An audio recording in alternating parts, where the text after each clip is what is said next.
오늘 본문에는 블레셋에게 빼앗긴 언약궤가 다시 이스라엘로 돌아오는 감격스러운 장면이 기록되어 있지요.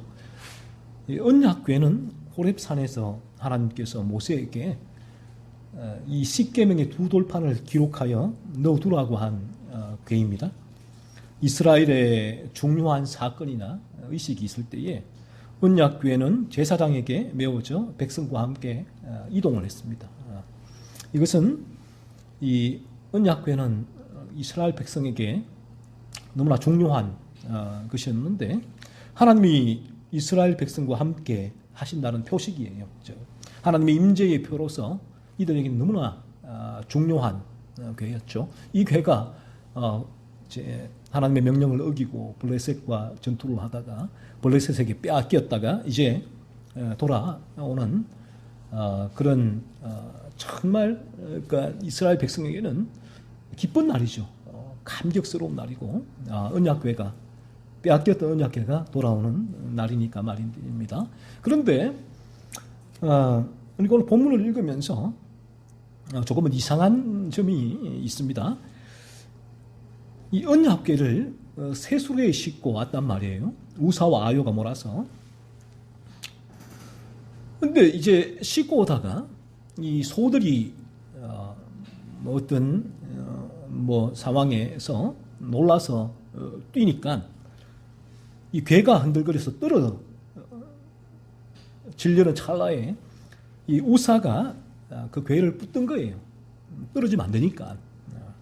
그런데 오늘 우리가 읽었던 7절에 보시면 여호와 하나님이 우사가 잘못함으로 말미암아 진노하사 그를 그곳에서 치시니 그가 거기 하나님의 궤 곁에서 죽으니라라고 말씀을 합니다.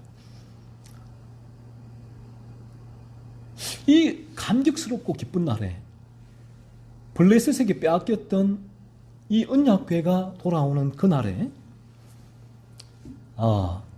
이 우사가 그 궤를 붙들었다고 하나님이 우사를 쳐서 우사가 죽은 거예요. 이 우사가 궤가 떨어질까봐 붙들었을 뿐인데 하나님께서 진노하시고 우사를 쳐서 우사가 죽음을 맞이했습니다. 이게 왜 이런가 하면 하나님께서 이 우사를 이 기쁜 날에 언약궤가 돌아오는 하나님의 임재의 상징인 언약궤가 이스라엘 백성 가운데 하나님의 택한 백성 가운데 다시 돌아오는 그날에 우사를 치신 이유는 이 우사가 하나님의 언약궤를 대하는 이 방식을 어겼기 때문에 하나님께서 이 언약궤를 대하고 다루는 방식을 미리 말씀해 주셨는데 우사가 이 방식을 어겼기 때문에 그렇습니다. 하나님께서 이 언약궤를 대하는 방식을 알려주시고 우리 인간은 하나님의 방식대로 이 언약궤를 이스라엘 백성들은 대할 수 있도록 하나님께서 그것을 법으로서 제정해 주셨죠. 민수기 4장 15절에는 이렇게 기록되어 있는데요. 고핫 자손들이 와서 맬 것이니라. 그러나 성물을 만지지 말라. 그들이 죽으리라. 언약궤는 레위 지파 중에 고핫 자손들만이 맬 수 있었다고요. 그리고 언약궤와 이 성물은 제사장들만 만질 수가 있었습니다. 하나님께서 이 언약궤에 대해서 호렙산에서 이 십계명 두 돌판을 받은 돌판 언약궤에 넣어라라고 보관하라라고 말씀하시고 그 이후에 이 언약궤를 다루는 대하는 방식을 하나님께서 친히 제정해 주셨던 것이죠. 레위 지파 중에 고핫 자손들만이 이 언약궤를 매란 거예요. 매르고 그러나 성물은 만지지 말라. 성물은 제사장들만 만질 수 있고 너희는 만지지 말라. 성물을 만지면 죽을 것이라 라고 분명히 하나님께서 이미 언약궤를 대하는 방식을 제정을 해 주셨습니다. 이러한 하나님께서 제정하신 분명한 법이 있음에도 불구하고 이 언약궤를 대하는 인간의 방식에 큰 문제가 있었다는 거예요. 하나님의 방식을 따르지 않았다는 것입니다. 첫째는 언약궤가 제사장이 아닌 사람으로 추정되는 아비나답이에요. 아비나답. 제사장이 아닌 사람이 아닌 아비나답이 두 아들 우사와 아효가 궤를 옮겼습니다. 우사와 아효도 제사장이 아니라는 거예요. 첫 번째, 하나님께서 제사장 중에 고핫 자손만이 맬 수 있다. 이 법을 어겼죠. 둘째, 궤는 고핫 자손들이 메고 이동해라. 하나님이 정하신 법이란 말이에요. 근데 이제 이 법도 어겼죠. 수레에 실어서 옮겼습니다. 새 수레, 예쁜 수레를 만들었지만 이 부분을 옮겼죠. 그 세 번째는 궤를 만지지 말라. 성물을 만지지 말라. 그런데 우사가 궤를 만졌습니다. 그래서 이 하나님의 방식을 다 어기고 인간이 이 언약궤를 인간의 방식대로 옮긴 거예요. 언약궤만 오면 되는 거지 뭐가 필요해? 라고 한 거죠. 그래서 하나님께서 우사를 치신 이유가 이 단지 언약궤만가 이스라엘 백성들에게 오는 것이 중요한 것이 아니라 이 언약궤를 하나님께서 대하여 정하신 그 법을 하나님의 방식대로 언약궤를 또 대해야 하는 것이 또한 그 못지않게 동일하게 중요한 부분이다라는 거예요. 그래서 다윗과 이스라엘 온 족속은 하나님의 임재의 상징인 언약궤가 돌아온다는 사실에 대단히 흥분하고 기뻐했습니다. 하지만 이들이 언약궤를 대하는 방식이에요. 다루는 방식, 대하는 방식. 이 언약궤를 대하고 다루는 방식은 자신들의 기준이었어요. 자신의 방식이었단 말이에요.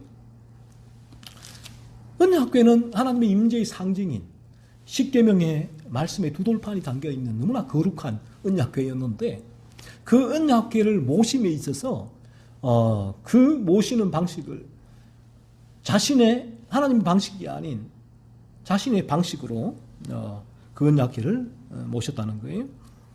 하나님께 정하신 방식에서 벗어난 거죠.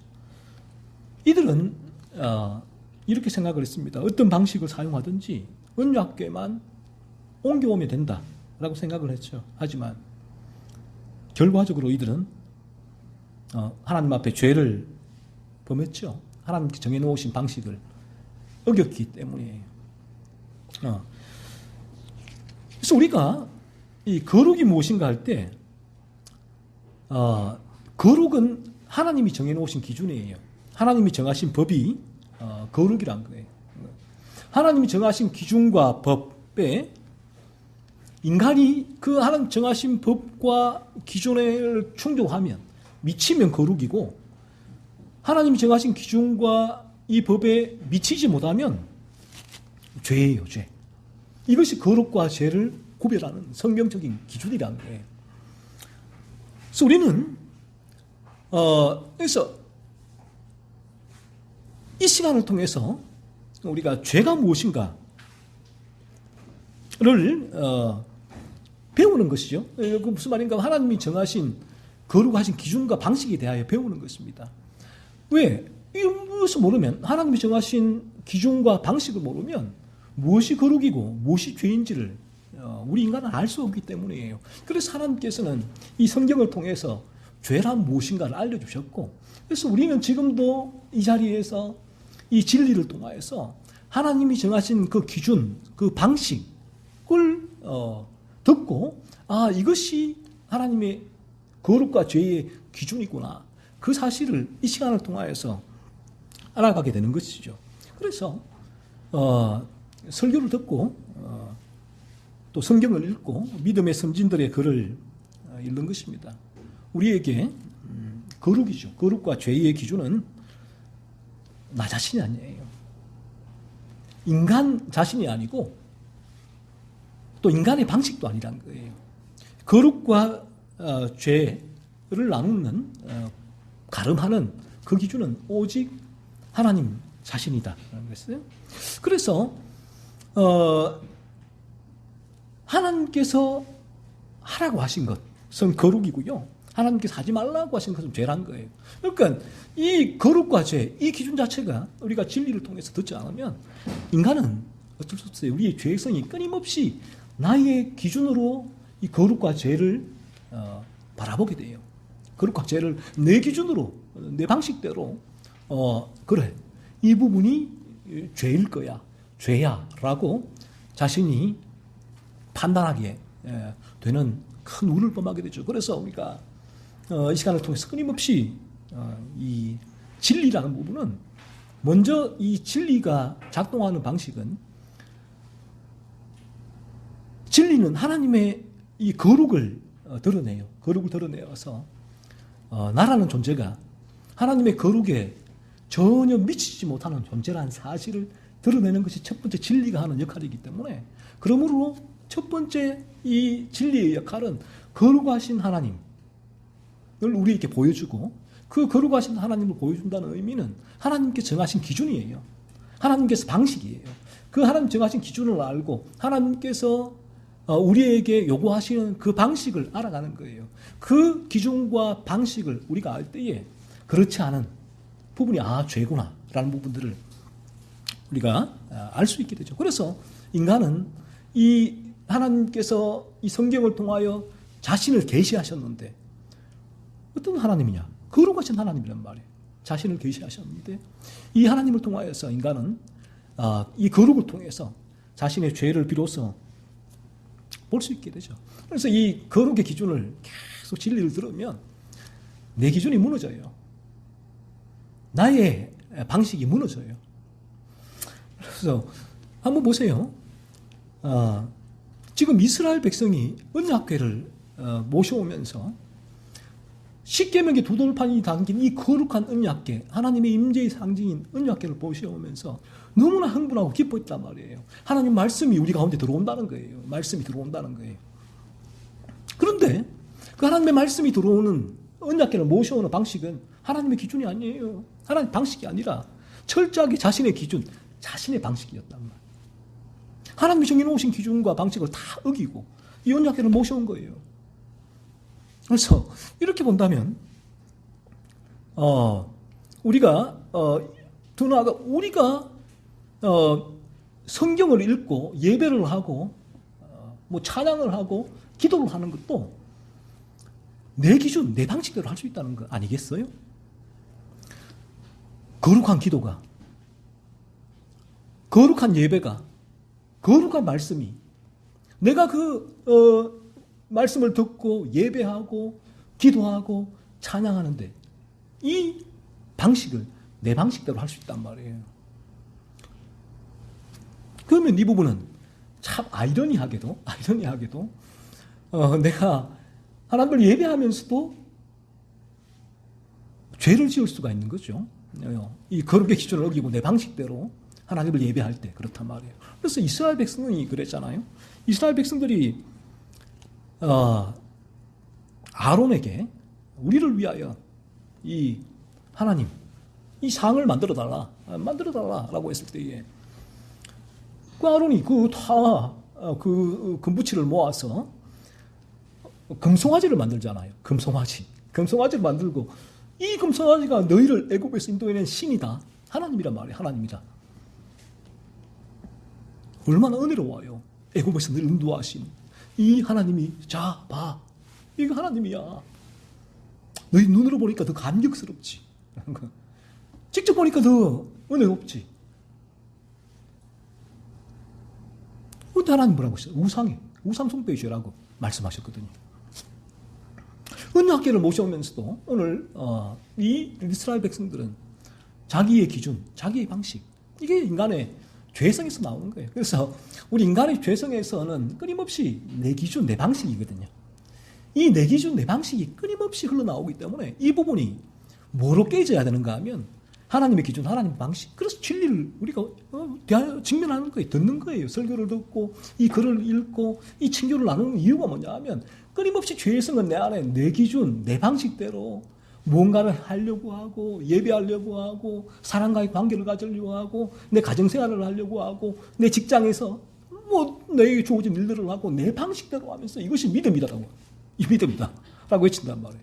조엘 오스틴처럼 내 방식대로 하면서 이게 긍정의 힘, 이 믿음이야. 하나님이 기뻐하실 거야.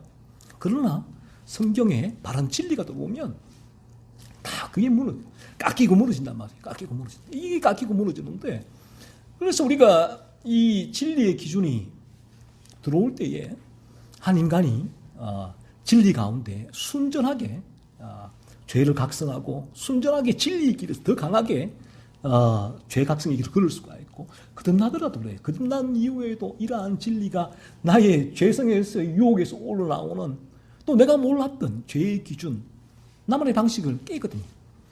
인간이 얼마나 고집스럽습니까? 인간의 고집은 어느 누구도 꺾을 수 없는 인간의 고집이에요. 고집. 이게 어디서 나느냐? 죄성이 나오는 인간의 고집은 나만의 방식, 자신의 기준을 그렇게 인간은 고집스럽게 붙드는 거죠. 그래서 사사계에도 다 하나님 보시기에 자기 소견에 옳은 대로 행하였다 말씀하고 있잖아요. 내 소견에 옳은 대로, 내 소견은. 이게 인간의 방식이, 인간의 죄성이. 그래서 우리가 교회에 나오지 않을 때도 마찬가지지만 그때는 내 소견대로, 내 고집대로 내가 원하는 데 살아가지만 또 교회에 나온다고 하더라도 이 바른 진리로 말미암아 내가 그 고집, 나의 죄성 우러나오는 그 고집이 그 고집이 뭐냐면 내 기준, 내 방식이란 말이에요. 그게 뭉치고 뭉쳐지면 고집이 되잖아요. 내 기준, 내 방식, 뭉치고 뭉쳐. 이 진리의 기준에 들어올 때 그 뭉치고 뭉쳐진 딱딱한 고집을 깨거든요. 그 껍데기를 깨요. 진리의 기준. 그래서 이 부분이 깨어질 때에 이제 그는 내 기준, 내 방식이 아니라 하나님의 기준, 하나님의 방식을 바라보고 그 하나님의 기준과 방식대로 나를 바라보고 다른 일을 바라보고 내가 처해가고 있는 생각, 이 삶을 비로소 바라보게 되고 이 부분이 날마다 진리를 접하면서 더 견고해져요. 더 샤프, 날카로워지고 더 깊어지고 이 부분이 성화가 아니겠어요? 그래서 인간이 저나 여러분 그렇잖아요. 얼마나 이 고집은 하나님의 진리가 들어와 진리가 깨지 않고는 그 인간의 고집은 절대로 깨어지질 않아요. 그 죄성이기 때문에 그래요. 죄성. 그래서 인간은 죄로 물든 상태로 태어나기 때문에 이 하나님의 거룩의 기준을 알 수가 없죠. 죄로 물든 상태에서 태어난 존재는 하나님의 거룩의 그 기준을 알고 싶지도 않고 또 알 수도 없어요. 그 본성적인 상태로는. 그래서 이 죄로 말미암아서 죄가 제시하는 그 기준, 그 탐욕이 불러일으키는 자기 자신만의 기준, 자기 자신들의 방식대로 살아가는 것이 인간의 죄악된 본성. 어느 날 이 진리 앞에 설 때에 이 진리가 그 인간에게 하나님의 거룩을 기준을 제시를 해요. 자, 하나님의 거룩의 기준이 뭐냐? 보라는 거예요. 나하고 비교하는 거예요. 네가 가지고 있는 그 기준, 그 방식과 하나님의 기준, 하나님의 방식이 어떠하냐는 거예요. 이게 밀고 들어오는 거예요. 그래서 내가 이전에는 누군가를 내가 그냥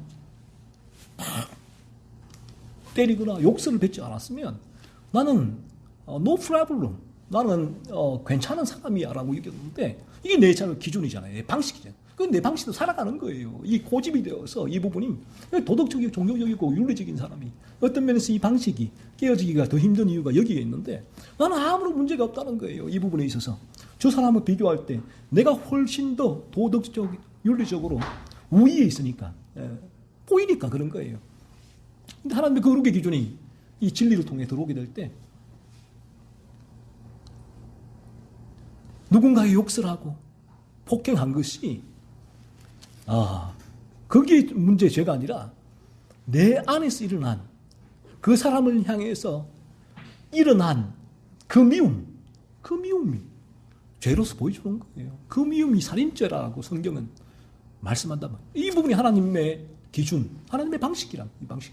그래서 이 부분이 계속 진리를 들을 때에 내 기준, 내 방식과 하나님의 기준과 하나님의 방식이 비교가 되죠. 비교되는 가운데 때로는 이렇게 비교되는 가운데 이때 성령이 역사하지 않으면 나의 기준과 나의 방식을 고수하는 이들은 하나님의 기준, 하나님의 방식을 밀어내겠죠. 그래서 부자 청년과 같이 돌아서 가게 되죠. 돌아서 가게. 이 부분을 도무지 내가 따를 수가 없다는 거예요. 이 탐욕에서 올라온 나의 기준과 나의 방식을 버릴 수가 없다. 나 그렇게 못 살아요. 나 그렇게 살 수가 없어. 라고 돌아서 가는 거예요. 하지만 성령이 역사하면 그때부터 그 사람에게는 내 기준, 내 방식이 죄구나 라는 사실이 인지가 되어지고 그때부터 그러면 어떻게 하면 내가 하나님의 기준, 하나님의 방식 대로 살아갈 수가 있을까? 라는 소원이 일어나게 되고 그래서 하나님의 기준과 하나님의 방식을 충족시키지 못하는 자기 자신 난 실체를 바라보면서 내가 죄로 물들어 있구나 라는 사실을 깨닫게 되고 그리고 이러한 죄에서 자신을 건져달라고 간절히 간구하며 그리스도께 나오게 되죠. 그래서 이처럼 죄로 물든 인간은 하나님의 거룩의 기준을 제시하는 진리를 듣지 않고는 절대로 자신의 죄를 볼 수. 3절은 이렇게 말을 하죠. 죄가 율법이 있기 전에도 세상에 있었으나 율법이 없었을 때에는 죄를 죄로 여기지 아니하였느니라 라고 말씀하고 있죠. 죄가 율법이 있기 전에 세상에 있었으나 율법이 없었을 때는 그 죄를 죄로 여기지 않았다. 죄를 몰랐다는 거예요. 모든 인간에게 동일하다. 모든 인간은 그러므로 이 하나님의 이 거룩의 기준이에요. 하나님의 기준, 하나님의 거룩의 방식을 들을 때에 비로소 자신의 죄가 보이게 돼요. 보이게 돼요. 이 거룩한 반사체를 통해서 내 모습이 희미하게 점점 그 반사체가 닦이면서 더 선명하게 자기 자신의 죄를 볼 수 있게 되죠. 그래서 그 죄를 바라보게 될 때, 그 죄가 조금이라도 나에게 인지가 될 때, 그때부터는 이제 이에게 희망이 일어나게 돼요. 반드시 그리스도 예수께로 나아가게 되는 여정과 과정과 결말이 일어나게 되는 것이죠. 그래서 우리는 그러므로 이 기준이죠, 기준점. 거룩의 기준점이신 하나님을 알아야 돼요. 하나님의 기준과 하나님의 방식을 알아야 돼요. 끊임없이 이 죄에 대한 진리에 귀를 기울여야 되고, 그래서 어떤 선교조에서 이 청교도는 평생 그 원주민들에게 10계명만 전했다고 하죠. 하나님의 거룩의 기준, 하나님의 방식에 대해서 전한 거예요. 그래서 우리가 그러므로 부지런히 설교를 듣고 성경을 읽고 또 이러한 진리를 알려주는 분들의 글을 읽으셔야 돼요. 그래야 하나님의 거룩의 기준을 알 수가 있습니다. 그래서 내가 죄를 좀 인지했다고 해서, 죄를 깨달았다고 해서 물론 그 죄를 살피는 것이 진리인데, 이러한 이 진리를 통해 하나님의 이 거룩의 기준이죠, 기준과 하나님 방식에 대해서 무지하게 되면, 이 듣지 않게 되어지면 또 이 죄가 자신의 기준, 자신의 방식을 그 마음에서 탐욕 가운데 일으키게 돼요. 일으키게 되고, 그러면 내가 어디로 가야 할지, 죄는 깨달았는데 그때부터 또 이 사람에게 혼란이 일게 되고, 거듭나더라도 마찬가지인데 이러한 진리를 들을 때에 더욱더 견고해져요. 견고해져. 이 진리의 틀이 더 견고해지고, 이 길을 더욱더 이 진리의 길을, 자신의 죄를 살피면서 죄를 죽여나가는 온전한 거룩의 길을 하나님의 기준과 방식대로 흔들림 없이 걸어나갈 수 있게 되지요. 그렇지 않으면, 그렇지 않고 우리가 이러한 성경을 읽고 또 이 설교를 듣고 이들의 글을 읽고 하는 일에 열심을 내지 않으면, 이 부분이 우리에게 이루어지지 않으면 어쩔 수 없이 우리가 걷는 이 진리는 희석될 수밖에 없어요. 물이 타지는 거죠. 농도가 연해질 수밖에 없고, 그러면 흔들리게 되죠. 다음으로 우리가 이 언약궤의 사건을 통해 살펴봐야 될 사실은, 인간의 죄성이 하나님의 임재의 상징인 거룩한 언약궤를 모셔오는 중에서도 하나님의 방식이 아니라 자신의 방식을 사용해서 죄를 범했다는 거예요. 하나님의 기준도 어겼지만 방식도 어겼다는 거죠.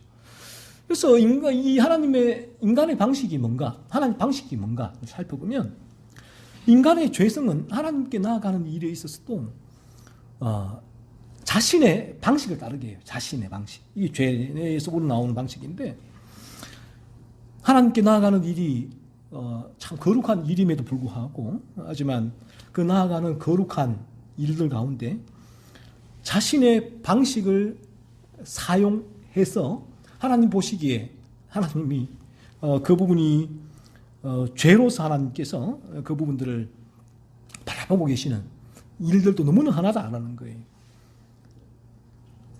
우리가 예를 들면 제가 얼마나 기도를 많이 하는데요 라고 했을 때에 그 바리새인을 얘기했잖아요. 나는 저 세리와 다르다. 내가 하루 3번씩 뭐 기도하고 이렇게 하나님께 얼마나 나아가는데 라고 했을 때에 이 탐욕에서 우러나올 수 있는 그런 죄가 될 수가 있다는 거예요. 내 방식대로 기도하게 될 때. 내 방식, 인간의 탐욕에서 우러나오는 기도의 방식이 무엇입니까? 무엇을 먹을까? 무엇을 마실까? 무엇을 입을까? 염려하지 말라. 이는 다 이방인들이 구하는 것이다. 라고 주님이 말씀하셨는데 이러한 방식의 기도예요. 이런 기도를 내가 뭐 40일 금식 기도를 하고 무슨 기도를 한들 그 기도 자체가 기도는 신성한 일이에요. 하나님이 하라고 하는 우리에게 의무지만 해야 되고 또 끊임없이 우리가 하나님하고 기도로 나가야겠지만 하지만 그 기도의 내용 기도의 안에는 내 탐욕이 담겨요. 탐욕이. 무엇을 먹을까? 무엇을 마실까? 무엇을 입을까?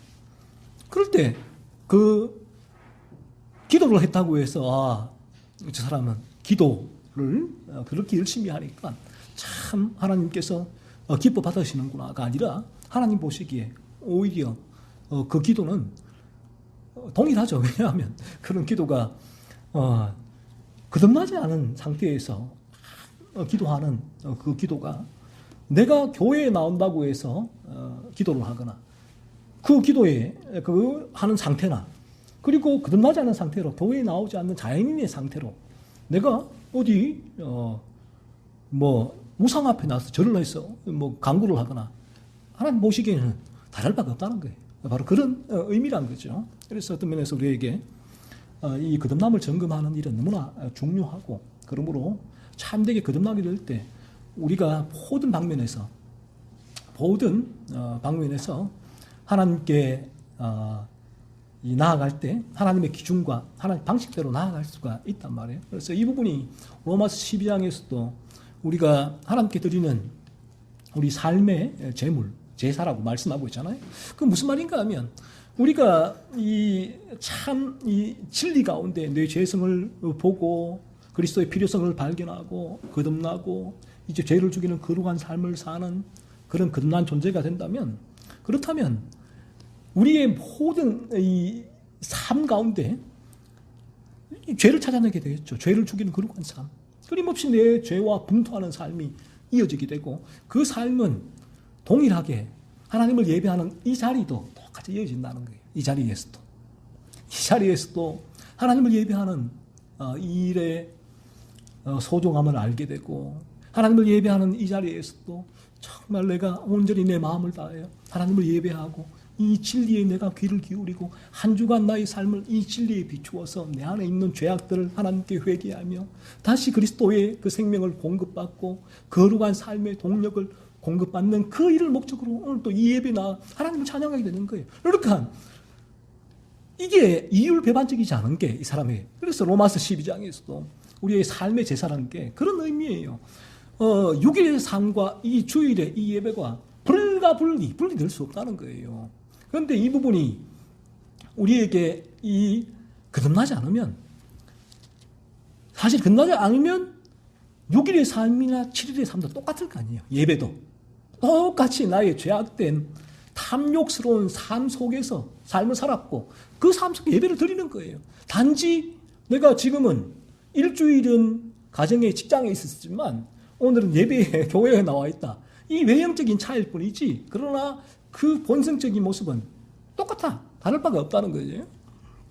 그래서 우리가 그래서 이 거듭남의 이 소중한 이유가 모든 이 첫 단추가 그래서 거듭남일 수밖에 없어요. 믿음의 성숙으로 나아가기 위해서 믿음의 성숙을 다루기 전에 항상 먼저 다루어야 할 첫 단추가 거듭남인데 오늘 아이들도 그 책을 거듭났습니까? 라는 책을 지었잖아요.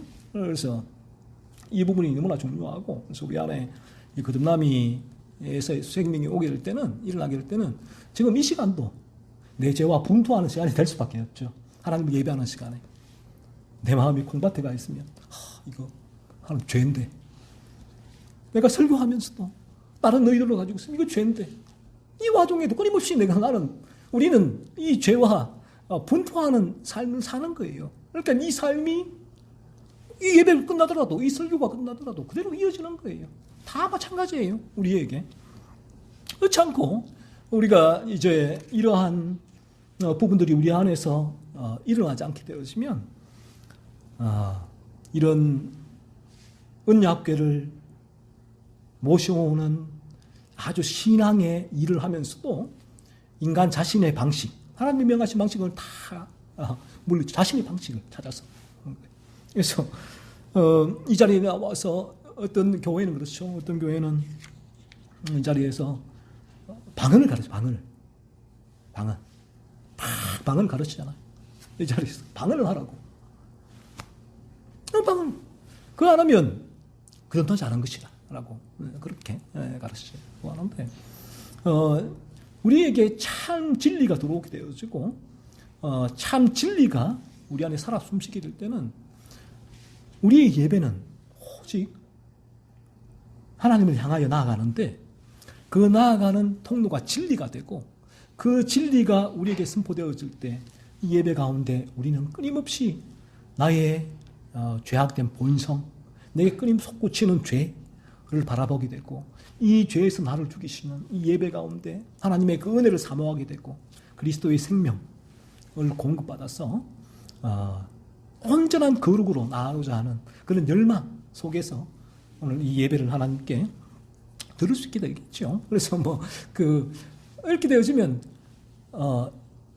방언이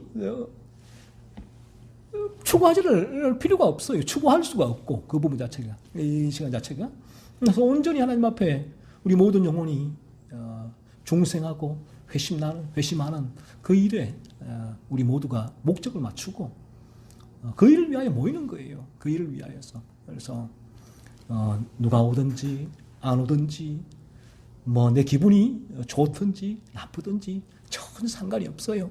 이 주일은 오직 하나님께서 우리에게 주신 이 성경 진리 하나님의 방식대로 내가 설교하면 되고 우리 설교를 듣고 예배하면 되는 거예요. 하나님 앞에. 그래서 그 부분이 그렇게 되어지지 않는다면 이것 또한 나의 죄성이죠. 나의 죄를 바라보고 하나님 앞에 회개하고 또 그 죄를 밀어내는 그 분투하는 삶이 또 이 시간을 통해서 하나님 은혜 가운데 우리한테에게 주어져야 되겠죠.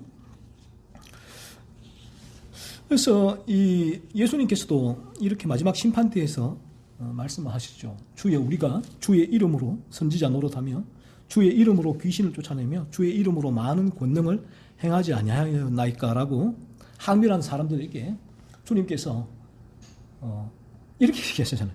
그 참 놀라운 말씀인데 내가 너희를 도무지 알지 못하니 불법을 행하는 자들아 내게서 떠나가라 라고 말씀하셨어요. 그냥 모른다고 하시면 될 일을 불법을 행한다. 불법을. 주여 신앙 고백하고 주의 이름으로 선지자 노릇되고 말씀을 전했다는 거 아니에요. 주의 이름 귀신도 쫓아내고 죽기. 주의 이름으로 많은 권능도 행하였는데 주님께서는 나 너 몰라. 불법을 행하는 자들아 라고 말씀하셨단 말이에요. 사람들이 보기에 고귀하고 거룩한 신앙의 행위가 하나님 방식이 아닌 자신의 탐욕에서 우러나오는 죄악된 방식으로 할 때 이 불법을 행하는 것이 된다는 거예요. 그래서 오늘 이 시간도 우리가 이 자리에 나오는 유일한 목적은 내 삶이 하나님 너무 힘들어요. 내 사업이 안 돼요. 내 일이 너무 고여요. 하나님 오늘 이 자리에 나아갔을 때 하나님 이런 문제를 해결해 주실 줄로 믿습니다. 라고 나오는 게 아니란 거예요. 오직 우리는 내 영혼을 돌아보기 위해 진리 가운데 내 영혼이 도대체 어떤 상태에 있는가 한 주간 나는 어떤 상태에 있었는가? 지금 어떤 상태에 있는가? 무엇을 향하여 나아가고 있는가? 내가 지금 무엇에 더 관심을 가지고 있는가? 무엇이 나를 끌고 지배하고 있는가? 이 시간 진리는 나에게 어떻게 작동이 되는가? 이 예배 가운데 나는 무엇을 하고 있는가? 를 계속 돌아보는 것. 이 목적이에요. 이 목적. 예배에 나와야 되고, 이 하나님의 기준, 하나님의 방식이라는 거예요. 그래서 어떤 분들은, 많은 분들이 그렇죠. 많은 분들이 우리 교회도 왔다가 이제 나오지 않고, 또 이제 주변에 또 그런 뭐 연관된 분들의 얘기를 들어보면 이런 분들 대단히 많아요. 나는 찬양이 하는 찬양 뜨거운 교회에 가고 싶어서 거기 간다는 거예요. 여기에 요 근처에 살 청년 하나가 예배를 드리러 왔는데 그 청년이 되게 충고를 해주고 갔거든요. 하나의 충고. 목사님, 이 CCM 찬양 앞에 악기 세우고 막 찬양 안 하면 이 교회 안 됩니다. 부흥 못합니다. 라고 갔단 말이에요. 그 자체가. 어떤 거예요? 이 찬양이 뭐예요? 찬양이. 사람들이 어쩌게도 그런 분들이 많은데 내가 지금 한 주간 너무 힘이 들었는데 지금 마음이 너무 울적한데 우울한데 이 찬양 통해서 이 찬양 내가 그 마음을 위로받고 싶다는 거예요. 내 안에 눌려있는 이 감정을 찬양을 통해서 해소하고 싶다는 거예요. 그래서 그런 교회에 하고 싶다는 거예요. 누구의 방식이냐는 거예요. 이게 언약궤를 모셔오는 이 이스라엘 백성의 방식이잖아요. 하나님 방식이 아니에요. 우리의 찬양은 물론 입으로 하는 찬양도 찬양이겠지만 우리 자체가 거룩한 삶을 살 때에 하나님 보시기에 우리가 하나님의 찬양이라고 하시잖아요. 그래서 우리가 드리는 모든 찬양도 나의 방식대로 내 마음의 울적함을 달래거나 위로를 받거나 또 비어있는 곳을 채울 이런 목적이 아니에요. 오직 하나님 찬양은 거룩하신 하나님을 향하여서 올려지고 이 찬양이 또한 진리로서 내 안에 작동해서 그리스도께 나아가게 하고 나의 죄를 살피고 죽이는 그런 동력을 제공하는 통로일 뿐이에요. 찬양 자체가. 그래서 우리가 이런 죄를 계속 살펴봐야 되죠. 예배가 안 돼서도 살펴봐야 돼요.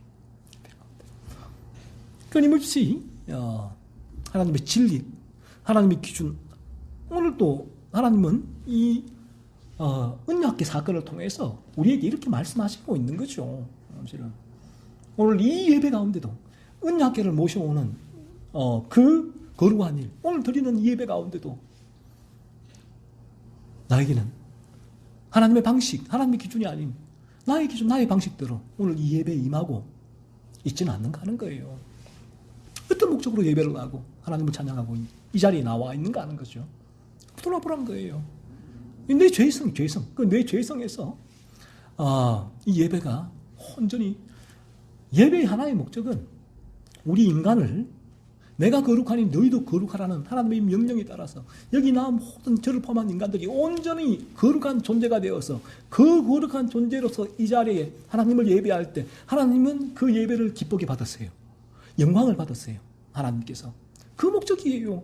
어떻게 하면 내가 거룩해질 수 있을까? 여러분이 거룩해질 수 있을까? 하나님의 방식. 그 거룩해 하는 방식이 여러분이 그래.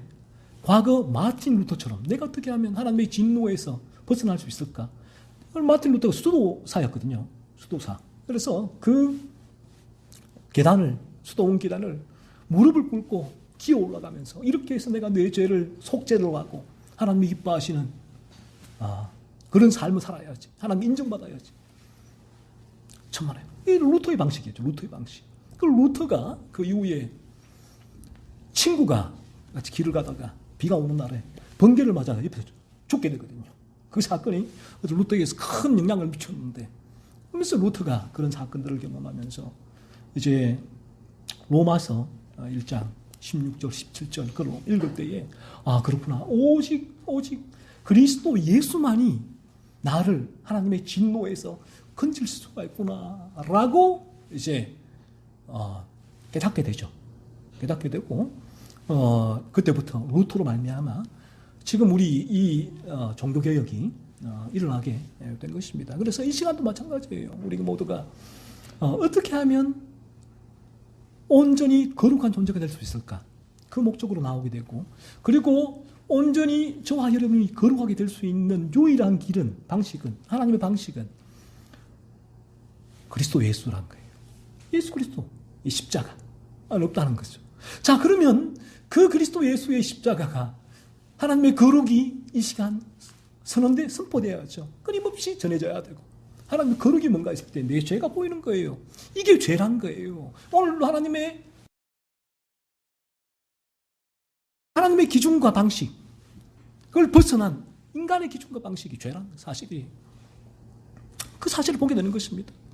그 하나님의 거룩의 기준을 들어야 되고, 그리고 또 이 시간 그리스도 예수가 선포되어야 되고, 그 하나님의 거룩의 기준을 충족시킬 수 있는, 내가 거룩하니 너희도 거룩하라라는 하나님의 그 명령이 우리에게 이루어질 수 있는 유일한 길로서 내가 길이요 진리요 생명이니 나로 말미암지 않고는 아버지께로 나아갈 자가 없느니라 말씀하신 그 주님 한 분, 그 주님의 십자가를 믿는 길 위에는 다른 길이 없다. 그리고 어떻게 하면 우리가 그 십자가를 믿을 수 있는가 했을 때에 내가 아담의 죄를 물려받은, 내가 정말 머리부터 발끝까지 죄로 물든 존재이구나, 그 사실을 깨닫지 않고는 예수께 나갈 수 없다. 이 진리. 그래서 오늘 이 시간 이 진리가 선포되어지는 것이고, 이 진리 앞에 우리가 나와 무릎 꿇는 거예요. 그리고 이 진리 앞에서 하나님을 찬양하고 예배하는 거죠. 그런데 우리가 하나님의 이러한 기준과 방식대로 행하지 않는 것이 죄라는 사실을 바라보고, 오늘 우리가 이러한 예배 자리에서도 내 방식대로, 내 기준대로 이 예배에 임하면 죄를 범할 수 있겠구나라는 부분들을 좀 바라봐야 되고, 그렇다면 모든 부분 마찬가지예요. 이 성경을 읽을 때도 우리가 이 성경을 읽는 일이 얼마나 중요한 일입니까? 얼마나 거룩한 일이에요. 그래서 성경을 부지런히 읽을 때 하나님의 이 기준과 하나님의 방식을 우리가 알게 되고, 그 성경을 통해 내가 하는 기준과 방식을 알게 된 그것이 나로 말미암아서 나의 죄를 살피게 하고 하나님의 거룩의 기준대로 살아갈 수 있게 하는 추진력과 동력을 제공하는 것인데, 그런데 이제 하나의 맹점이 이 성경을 우리가 읽을 때도 우리의 죄성이 이 성경을 읽는 그 일에도 언약궤를 옮기는 것처럼 내 방식대로 성경을 읽게 하는 경우가 많다는 거죠.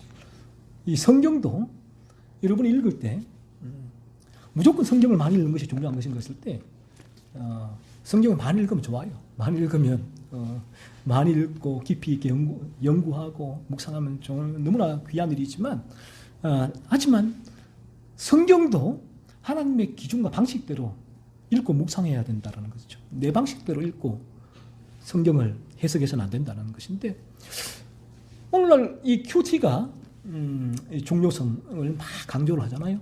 큐티하는 교회도 있고, 그렇지만 이 큐티가 위험한 이유가 뭔가 하면, 이 큐티를 되게 권장을 하는데 여기에 위험성이, 너무나 큰 위험성이 도사리고 있단 말이에요. 독이든 성배처럼. 말씀을 큐티하는 것이 콰이어트 타임, 묵상하는 시간이 얼마나 소중한 시간인가. 저분이 뭐라고 말씀하시는가. 우리에게 오히려 좀 이상한 말을 하시네. 하네. 그러나 이 너무나 큰 위험성이 있는데, 그게 뭔가 하면 말씀을 읽고 묵상하는 일은 고귀한 일이지만, 하지만 말씀을 하나님의 기준이 아닌 자기의 기준으로 말씀을 읽고 바라보고 해석하고 재단함으로 말미암아 오늘 본문에서 언약궤를 옮기는 거룩한 일에서 죄를 범한 이스라엘 백성처럼 될 수 있다는 거예요. 이 우사 아이오처럼 될 수 있다는 거예요. 우사처럼. 예를 들어 볼까요? 사탄도 말씀을 사용해요. 사탄도 큐티합니다. 말씀을 사용해요. 광야에서 사탄이 예수님을 시험할 때 시편 91편 110절에서 112절 말씀을 가지고 왔다고요. 사탄도 말씀을 안다고요. 그 말씀을 쏙 가지고 와갖고 인용을 하죠. 성전 꼭대기에서 뛰어내리면 하나님께서 그의 사자들을 명하셔서 구해줄 것이라. 요게 이제 시편 말씀이에요. 이 말씀을 가지고 예수님 앞에 자, 하나님의 말씀 아니니? 그렇게 뛰어내려봐 라고 한 것이죠. 제가 한번 여쭤보겠습니다. 사탄이 이 성경을 인용했기 때문에 성경 말씀을 그대로 사용했단 말이에요. 사탄의 믿음이 대단한 거예요. 사탄이 올바른 믿음, 성숙한 믿음을 가지고 있기 때문에 이 말씀을 주님 앞에 그렇게 사용을 한 것입니까? 그렇지 않죠. 사탄은 이 성경을 예수님을 유혹하기 위하여 죄를 범하는 도구로 사용을 했지요. 그렇다면 우리 인간도 마찬가지라는 거예요. 우리 인간도 성경을 읽고 묵상하고 해석하고 규태함으로 나의 위로, 내 탐욕을 채우기 위한 성경에서 의도한 목적과는 전혀 상관없는 목적대로 성경을 읽고 사용할 가능성이 농후한 존재가 우리 죄로 물든 인간이다. 이 큐티의 위험성이라는 거예요. 큐티를 이런 방식으로 하게 되어지면 내 기준, 내 방식대로 말씀을 그냥 막 재단하는 거예요. 내가. 그럼 우리가 어떻게 이 성경을 읽어야 하는가 했을 때에 이 성경은 하나님의 기준과 하나님의 방식대로 성경을 읽어야 돼요. 자, 그러면 이 부분 한번 조금 생각해야 될 부분이 우리가 성경을 읽을 때 여러분 다 성경을 읽으시잖아요. 아직은 계시겠지만 어쨌든 성경을 어떨 때로 읽을 때에 이 성경을 어떻게 성경을 이제 내가 이해하고 해석하고 우리에게 적용이라고 적용하는가 하는 거예요. 가만히 보시면 저마다 다 성경을 읽으면 이 성경을 내가 읽고 이해하는 방식은 한번 보세요. 여러분이 가르침 받고 있는 교회나 여러분을 가르쳐준 사람, 성경 가르침을 준 교회나 가르침을 준 사람이나 가르침을 준 단체를 통해서 내가 성경을 바라보는 틀을 가지고 와요. 그 틀이 생겨나요. 그러면 내가 성경을 읽을 때에 나는 아무런 그런 틀 없이 그냥 나는 성경을 읽습니다라고 했을 때는 물론 이제 이런 성경을 가르침 받지 않고 읽을 때는 그 틀 자체가 크게 작동하지는 않아요. 무신론의 틀 속에서 성경을 바라보게 되겠지만, 하지만 성경을 여러분이 어릴 때부터 다닌 교회가 있거나 또 어떤 그래서 강하게 영향을 받은 단체나 또 개인분이 있다면 그분을 통해서 들은 성경의 가르침이 여러분에게 하나의 성경을 읽을 수 있는 틀을 만들어줘요. 그러면 내가 성경을 읽을 때 그 틀 속에 성경을 여러분 보게 됩니다. 성경을 보게 돼요. 예를 들면 복음주의 교회라고 하면 찰스 피니의 결심의 중생의 틀 속에서 가르침을 받게 되면 나도 어쩔 수 없어요. 이게 저도 동일한데 이 틀 속에 성경을 보게 돼요. 이 틀 속에서. 그리고 이제 장로교회, 개혁주의 교회라고 하죠. 가르침 받게 되었으면 이 구원은 전적 하나님의 은혜라는 칼빈의 가르침의 틀 속에서 이 성경을 보게 되고요.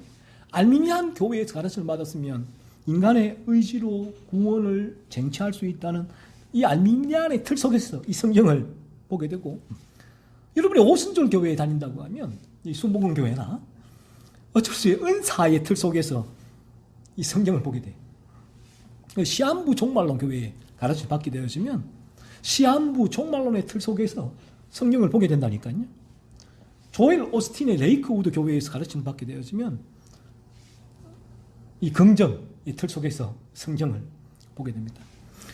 그래서 우리가 처음으로 이 성경의 가르침을 받은 거나 아니면 또 그 이후에 강하게 내게 임팩트를 준 그런 교회나 단체, 사람의 틀이 자연스럽게 우리 안에 형성이 되고, 그리고 그 후에는 우리가 이 틀로 성경을 보게 돼요. 그래서 아마 지금 저희 이 크로스 라이프 양문교회에서 계속 진리를 듣고 이 진리가 어느 정도 내 안에서 형성이 되어진다면 여러분이 성경을 보라고 드리면 이 틀의 성경을 보게 돼요. 인간이 얼마나 죄인인가, 내가 얼마나 죄인인가, 주님이 나를 죄로 구원하시고 오셨구나, 하나님 얼마나 거룩한 분이신가. 그러니까 이 기도도 예전에는 아무것도 염려하지 말라, 그래 이 성경은 나를 위로하는 부분이야가 아니라 이제는 먼저 그 나라와 의를 구하라 라는 말씀이나 이 부분에 크게 이러한 틀 속에서 성경을 보게 되죠. 그래서 참 신기하게도 오늘날 수많은 교파가 있어요. 교파가 있고 교단이 있고 이단과 사이비가 얼마나 많이 있나요? 그런데 수많은 교파와 교단과 이단과 사이비가 놀랍게도 이 똑같은 성경을 보고 있다는 거예요. 똑같은 성경을. 그런데 성경을 읽고 해석하면 전혀 다른 결론이, 상반된 결론이 나오게 되죠. 그래서 우리가 이제 제가 성경을 읽는 이제 방식에 대해서 잠시 제가 코멘트를 드리는 부분인데, 우리가 이 성경에 내가 참 진리의 틀이에요. 진리의 틀.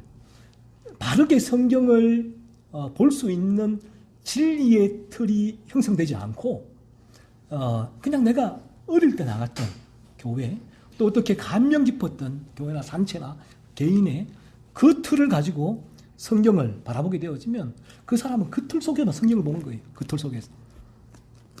그래서 그 틀 속에 성경을 바라보게 될 때는 점점 그 틀이 강화가 돼요. 악순환이 되는 거죠.